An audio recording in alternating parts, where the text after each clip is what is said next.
So గ్రోతింగ్ అనేది ఏ రకంగా ఉంటుంది? ఎప్పటి నుంచి స్టార్ట్ అవుతది గ్రోత్ అనేది? నార్మల్ హెయిర్ మాదిరిగా మళ్ళీ ఎప్పుడు కనిపిస్తుంది? మనం హెయిర్ ట్రాన్స్‌ప్లాంటేషన్ చేశాక 2 మంత్స్ నుంచి హెయిర్ గ్రోత్ అనేది స్టార్ట్ అవుతది.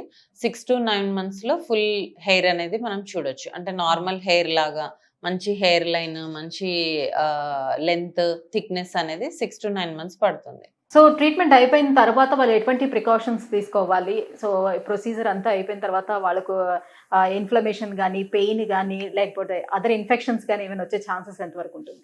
సో ప్రొసీజర్ అయిపోయిన తర్వాత 1 వీక్ వరకు యాంటీబయోటిక్స్ ఇవ్వడం జరుగుతది. ఇన్ఫెక్షన్స్ ఫార్మ్ అవ్వకుండా అలాగా. అండ్ వాళ్ళకి ప్రాపర్‌గా మనం ఎలా క్లీన్ చేసుకోవాలి, ఎలా పడుకోవాలి, ఎలాంటి ఫుడ్ తీసుకోవాలి, ఇవన్నీ ప్రికాషన్స్ ఇవ్వడం జరుగుతుంది. జస్ట్ 2-3 డేస్ వాళ్ళు కొంచెం క్లెన్లీనెస్ మెయింటైన్ చేసుకుంటే ఆ లోపు హీల్ అయిపోతుంది. వాళ్ళ హ్మ్. వర్క్‌కి వాళ్ళు వెళ్ళిపోవచ్చు. హ్మ్. అండ్ ఇంకొకటేంటి అంటే ఎవరైతే ఈ ప్రికాషన్స్ ఫాలో అవ్వకుండా డస్ట్‌కి, పొల్యూషన్‌కి ఎక్స్‌పోజ్ అవుతారో వాళ్ళకి మాత్రమే సెకండరీ ఇన్ఫెక్షన్స్ వచ్చే ఛాన్స్ ఉంటుంది. సో, మన దగ్గర చేసిన వాళ్ళలో ఇప్పటివరకు ఎవరికైతే రాలేదు.